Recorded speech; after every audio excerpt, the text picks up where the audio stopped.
Varicose veins కి సరైన చికిత్స కోసం సంప్రదించండి ఎవిస్ హాస్పిటల్. నమస్తే రమ్ గారు. నమస్తే జయ. రమ్ గారు, బరువు పెరగటం ఇది ఒక పెద్ద టాస్క్ అయిపోయింది. పెరగటం చాలా ఈజీ, అది టాస్క్ కాదు, తగ్గటం టాస్క్ కదా. నేను కూడా అందులోనే ఉన్నాను జయ. నేను కూడా ఉన్నాను రమ్ గారు. కొట్టు బిట్టాడుతున్నాం కదా. ఒక్క 2 రోజులు కొంచెం కడుపు నిండా తింటే అమ్మో ఒళ్ళు వచ్చేసింది, లావ్ అయిపోయామన్న ఫీల్లోకి వెళ్ళిపోతామండి. అవును, కొంతమంది ఎంత తిన్నా లావు కారం గారు, ఎంత మెటబాలిజం అనిపిస్తుంది. అబ్బబ్బా ఎంత అదృష్టవంతులు అనిపిస్తుంది. ఒళ్ళు రావడం మొదలైతే వస్తూనే ఉంటుంది జయ. ఆ రావడం మొదలయ్యే లక్షణం లేకుండా ఉన్న వాళ్ళు ఏం తిన్నా బాగానే గట్టిగానే అసలు సన్న బక్కపల్చగా ఉంటారండి. ఎంత తింటారో రవ్వ గారు. అలా అనకూడదు, అలా అనకూడదు తూచి.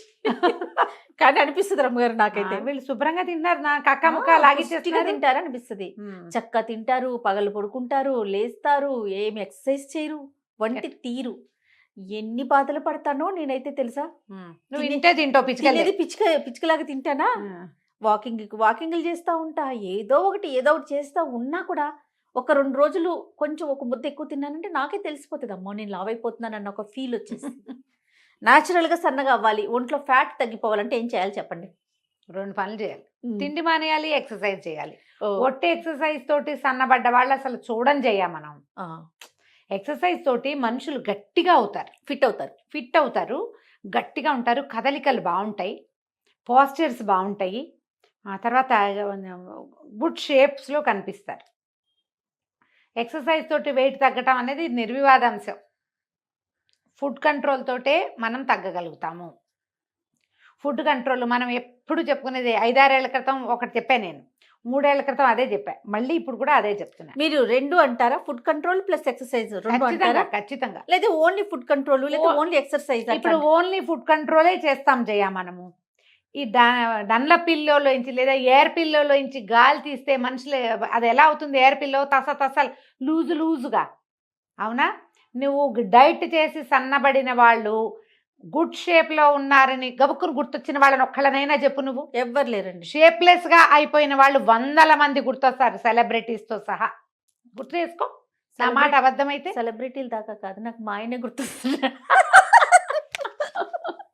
ఈ వీడియో చూస్తే నన్ను చంపేస్తారేమో గడి.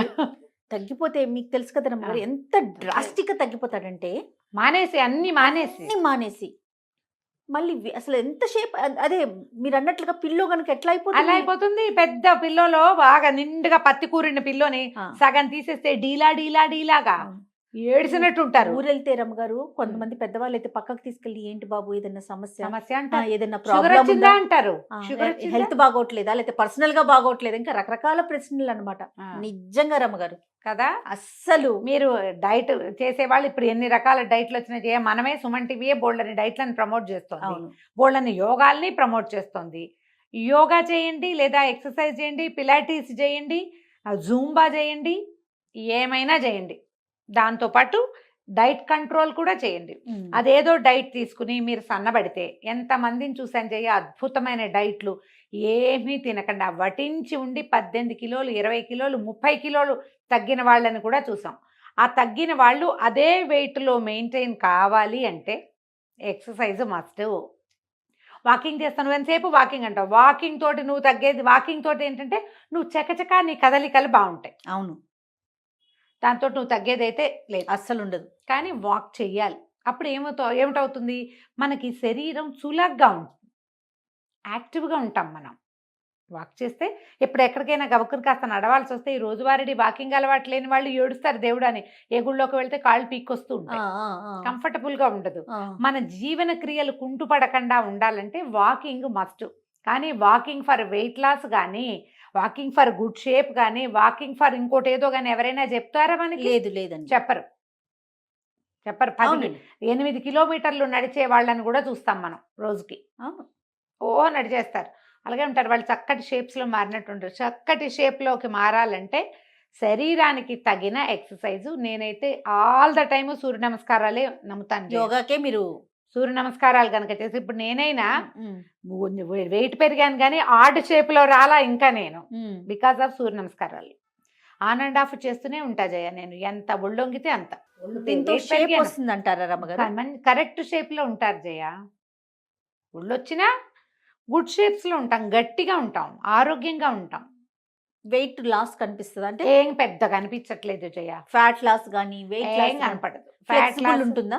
ఫ్లెక్సిబుల్గా ఉంటుంది, ఇది బాడీ ఫ్లెక్సిబుల్గా ఉంటుంది. మొన్న కాదు కొంతకాలం క్రితం ఫ్రిడ్జ్ మీద ఏదో ఉంటే మా పెద్ద ఫ్రిడ్జ్, పెద్ద ఫ్రిడ్జ్ జంబో కదా అది. ఆ జంబోగా నువ్వు చూసావుగా, ఆ పక్కన ఒక కుర్చీ వేసుకుని పైకి ఎక్కి ఆ ఫోటోకి ఏదో తుడవబోయేది. అక్కడ ఒక పెద్ద పిక్చర్ ఉంది. తుడవబోతే ఏం చేశాను, బాగా అందట్లేదని కుర్చీ కాలు మీద, చేతి మీద ఒక కాలు ఆనించా. ఎలా పడ్డానంటే మామూలుగా పడలేదు. ఏడాది క్రితం అసలు దిమ్మ తిరిగిపోయింది. ఏమైపోయానో కూడా అర్థమై చావలేదు నాకు.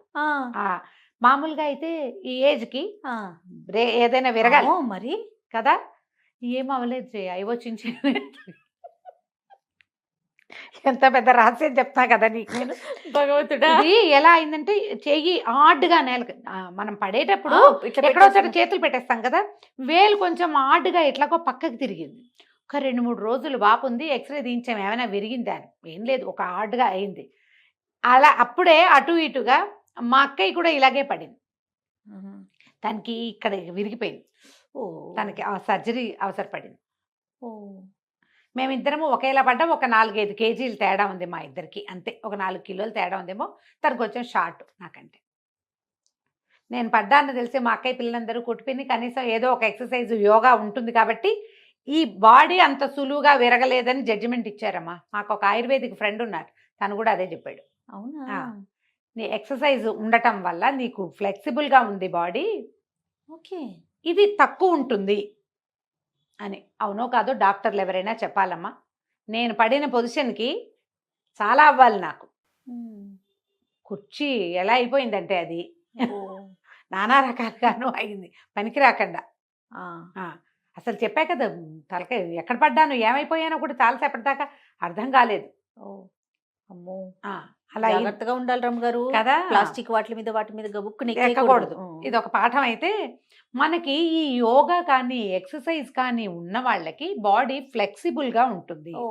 అవును, గట్టిగా ఉంటుంది, గుడ్ షేప్లో ఉంటుంది. నువ్వు 4 అడుగులు ఎక్కగలుగుతావు, 10 అడుగులు నడవగలుగుతావు, ఏదైనా వంగి తీయగలుగుతావు, ఇతరుల సహాయం లేకుండా బరువెత్తేయగలుగుతావు. ఇవి అవసరం కదా. మరి ఇప్పుడు నువ్వు ఒట్టిగా డైట్ కంట్రోలే చేస్తావు, డైటే చేస్తావు, సన్నగానే అవుతావు, వెయిట్ తగ్గించేస్తావు. నీ బాడీకి డైట్ వల్ల ఫ్లెక్సిబిలిటీ వస్తుందని కానీ, గుడ్ షేప్ వస్తుందని కానీ, స్టామినా పెరుగుతుందని కానీ ఎవరైనా చెప్పారా? స్టామినా వచ్చేది ఎక్సర్సైజ్ వల్ల. బోన్ స్ట్రెంగ్త్ స్ట్రాంగ్ అయ్యేది ఓన్లీ కండరాలు గట్టిగా ఉంటాయి, శక్తి పెరుగుతుంది, మనకి శక్తి నిలవలు పెరుగుతాయి, పనిచేసే క్షమత పెరుగుతుంది. మీరు ఒట్టిగా తగ్గటం అంటే ఇప్పుడమ్మా ఏవో ప్రాబ్లమ్స్ తోటి లాభ అవుతారమ్మా. థైరాయిడ్ వల్ల వెయిట్ పెరిగిపోతారు చాలామంది, డిప్రెషన్ వల్ల వెయిట్ పెరుగుతారు, అనేక రకాల మానసిక సమస్యలు, హార్మోనల్ ఇంబ్యాలెన్స్ వల్ల లావెక్కుతారు. వీటికి మనం చెప్పలేం. అలా కాకుండా ఫుడ్స్ వల్ల లావెక్కి, ఇప్పుడు హార్మోనల్ ఇంబ్యాలెన్స్ వల్ల లావ్ అయ్యే వాళ్ళు కూడా మీరు యోగా చేయండి, మీరు చక్కగా గట్టిగా ఉంటారు. థైరాయిడ్ వల్ల లావెక్కిన వాళ్ళు యోగా చేయండి, గట్టిగా ఉంటారు. కాదని చెప్పమని ఎవరినైనా ఎవరు చెప్పరు. కానీ మీరు డైట్ చేయండి మీరు గట్టిగా అవుతారు అని మాత్రం ఎవరు చెప్పరు. డైట్ కంట్రోల్ వల్ల మీరు వెయిట్ తగ్గిపోతారు. డ్యామ్ షూర్, అది డ్యామ్ షూర్, అందులో ఏ అనుమానము లేదు. దాంతోపాటు మీకు ఇంకేం కావాలో ఆలోచించండి. ఒట్టి వెయిట్ తగ్గటమేనా? ముందు స్టామినా, స్ట్రాంగ్నెస్, స్ట్రెంగ్త్ కావాలి, స్ట్రెంగ్త్ కావద్దు, గుడ్ షేప్ ఎవరికైనా కావాల్సిందే కదా, ఫ్లెక్సిబిలిటీ ఎవరికైనా కావాలి. వాటి కోసం కూడా ట్రై చేసేటట్టయితే ఫుడ్ కొంత కంట్రోల్ చేయండి. మనమే చేసుకునేది. ఎక్కడికైనా వెళ్ళి డబ్బులు కట్టేమనుకో, వాళ్ళు ఎలాగో మన చెక్కేస్తారు. డబ్బులు చెక్కబడతాయి కాబట్టి మనం కూడా చెక్కబడతాం కొంత. మీరే స్వయంగా చేసుకునేటట్లయితే ఫుడ్ కంట్రోల్ ఎలా చేస్తారంటే, పోర్షన్ కంట్రోల్ చేసుకోండి. ఇది ఈజీ మెథడ్. అన్నీ మానేసి బతకలేం మనం. బెంగ వస్తుందమ్మా, ఫుడ్ మీద బెంగ. శరీరం కూడా వీడు ఫుడ్ ఇవ్వరేమో వీళ్ళు అని దాచిపెట్టుకోవటం మొదలు పెడుతుంది. బాడీకి తెలిసిపోతుంది కదా. అదేం చేస్తుంది, మనం కొంచెమే తిన్నా అందులోంచి ఫ్యాట్ అంతా దాచిపెట్టేస్తూ ఉంటుంది, అందులోంచి నిలవలు పెంచేసుకుంటుంది. అలా కాదు, తింటూనే ఉండండి. 6 డజన్ ఇడ్లీలు తినే చోట 4 తినండి, మళ్ళీ తింటాను. కాసేపు ఆగి ఒక జామకాయ ముక్కో ఒక యాపిల్ ముక్కో తింటే ఫుడ్ అందుతోంది కాబట్టి మీకు పోర్షన్ కంట్రోల్ అవుతూ ఉంటుంది కదా. ఇలా ప్లాన్ చేసుకోండి, మీరు వెయిట్ తగ్గుతారు. ప్రతి పూట కూడా కాస్త తగ్గించమంటారు. ప్రతి ఒక పూట గుప్పెడు కూడా కాస్త తగ్గించండి, ఓ గుప్పెడు తగ్గించండి. దాని బదులు కాసిన ఎన్ని స్ప్రౌట్స్ అప్పుడే తినద్దు, పోర్షన్ కంట్రోలే. అప్పుడే తినకుండా ఒక అరగంట గంట పోయాక ఓ చిన్నది ఏదైనా తినండి. ఓ పండు, ఓ ఫలము, కాసిన స్ప్రౌట్స్, కాసిన డ్రై ఫ్రూట్స్, అవును. ఆ తర్వాత నట్స్ ఏవైనా తినచ్చు కదా. మనం అవును. పచ్చికూరలు తినచ్చు, సాలెడ్స్ లాంటివి తినచ్చు. అవి అట్లా ప్లాన్ చేసుకోండి, మీరు వెయిట్ తగ్గడానికి అవకాశం కనపడుతుంది. దీంతో పాటు చిన్న వాకింగ్, ఒక ½ an hour walk must. Walking భోజనము ఒకటే, ఎక్సర్సైజ్ వేరే. వాకింగ్ని ఎక్సర్సైజ్గా మాత్రం భావిస్తే మీరు వెయిట్ తగ్గరు ఎవరైనా సరే. అవును. నేను కూడా అంతే, కాసేపు చేస్తా, ఒక పావు గంట 10 నిమిషాలు నడిచి అబ్బా చాలా నడిచాను అనుకుంటాను నేను. కానీ చిన్న చిన్న స్ట్రెచ్చింగ్స్ ఈజీగా మీరు కాళ్ళు చేతులు విసరటము, గాల్లోకి కాళ్ళు విసరటము, కొంచెం కాళ్ళు పైకి కిందకి చేయటము, చిన్న జాగింగ్ చేయటము, స్ట్రెచ్చింగ్ ఎక్సర్సైజులు సింపుల్వి దొరుకుతాయి. ఇంటర్నెట్లో చూడండి, చక్కగా మీరు చేయగలిగిన స్ట్రెచ్చింగ్లు చేయండి. వారంలో కనీసం 5 రోజులైనా ఏదో ఒక స్ట్రెచ్ చేయండి. వారంలో 2-3 సార్లైనా మెట్లెక్కి దిగండి. ఓ చిన్న డ్యాన్స్ సరదా ఉంటే ఏదైనా చిన్న పాట పెట్టుకుని దానికి డ్యాన్స్ చేసుకోండి. ఇప్పుడు 1 మినిట్ వాకు, 5 మినిట్స్ వాకు, 7 మినిట్స్ ఎక్సర్సైజులు ఎన్నొచ్చాయమ్మా. మనం ఏంటంటే కన్సిస్టెన్సీ ఉండదు జయ. మన ప్రాబ్లం ఏంటంటే బేసిక్గా కంటిన్యూ చేయం ఏది. మనము ఒక 2 రోజులు చేస్తాం, కొత్త మురిపం, మళ్ళీ మామూలే చేసేస్తాం. అలా మురిపించకూడదు. రోజువారీ దాన్ని అలవాటు చేయండి. మీకు శక్తి ఉండి, డబ్బులుండి, అవకాశాలుండి, ఆసక్తి ఉంటే ఏదైనా డైట్ తీసుకోండి. నేను కాదనేమంటల్లా, దాన్ని అది వేస్ట్ అని నేను చెప్పను పొరపాటును కూడా, మంచిదే. యోగా క్లాస్ కూడా తీసుకోండి. దాంతోపాటు ఒక మంచి యోగా క్లాస్ పెట్టుకోండి. రోజువారీ యోగా మీకు ఆరోగ్యాన్ని పెంచుతుంది, శక్తిని పెంచుతుంది, మీ మీద మీకు కాన్ఫిడెన్స్ని కూడా పెంచుతుంది. బట్టలు లూజ్ అవుతాయి మామూలుగా వెయిట్ తగ్గేసరికల్లా, ఆర్డ్గా ఉండదు. కానీ ఇలా ఆర్డ్ షేప్లోకి వెళ్ళకుండా గుడ్ షేప్స్లో ఉండటము విత్ స్ట్రెంగ్త్ అనేది ఆలోచిస్తే కనుక మీరు చేయగలుగుతారు. పోర్షన్ కంట్రోల్ బెస్ట్ నన్ను అడిగితే. ఈ రాత్రిపూట 7 తర్వాత ఫుడ్ తీసుకోకండి. టైమింగ్ ఒకటి చాలా మెయింటైన్ చేసుకోవాలి. ఫుడ్ తీసుకోవద్దు రాత్రిళ్ళు ఫ్రూట్స్ తినటం లాంటివి కూడా చేయబోకండి. అవన్నీ కూడా ఏంటంటే ట్రైగ్లిజరైడ్స్ పెరుగుతాయి, పళ్ళు అవి తినకూడదు అలాంటివి చెప్తున్నారు. మరి అవును, రాత్రులు తింటే పొద్దుటికి జలుబు చేస్తుంది ముందు కదా. దాని బదులు ఇంకోటి ఏదైనా ప్లాన్ చేసుకోండి. ఈవినింగ్ 7 కల్లా తినేసేయాలి. మీరు పడుకునే టైంకి ఫుడ్ అరిగిపోవాలి. ఈ ఫ్యాట్స్ కొంచెం నూనెల్లో వేయించినవి, వేపుళ్ళు అవి తగ్గించుకోండి. అన్నీ తినండి అంటే అన్నీ తినమన్నాం కదా అని పకోడీలు తింటామని అనుకోకండి. వేయించిన ఫుడ్స్ అవాయిడ్ చేయండి, బయట ఫుడ్ అవాయిడ్ చేయండి. అప్పుడు ఆటోమేటిక్గా ఎంతో కొంత వెయిట్ తగ్గుతారు. ఒక నెల 1 కేజీన్నర మీరు పెద్దగా ఏం చేయకుండానే తగ్గారనుకోండి, ఆసక్తి వస్తుంది దాని మీద. మరి ఒక నెల రోజులు exercise, diet control, portion control 2 చేస్తే మీకు కన్సిస్టెన్సీ వస్తుంది. అది అలవాటు అవుతుంది తర్వాత అట్లా చేయటం. ఇలా అలవాటు చేసుకుని కొంత వెయిట్ తగ్గించుకోండి. ఏమైనా ఆరోగ్య సమస్యలు ఉంటే డాక్టర్ని సంప్రదించండి అమ్మా. ముందు మీరు డైట్ కంట్రోల్ చేయదలుచుకుని డైట్కే వెళ్ళదలుచుకున్నారు, ఎవరిదైనా ఏదైనా కాస్ట్లీ డైట్కి వెళ్ళదలుచుకుంటే ముందు ఫిజిషియన్ని చూసి మీ ఆరోగ్య పరిస్థితి ఏమిటో కనుక్కుని అప్పుడు దిగటం కూడా మంచిది. అలానే రమ్మ గారు. నమస్తే. నమస్తే.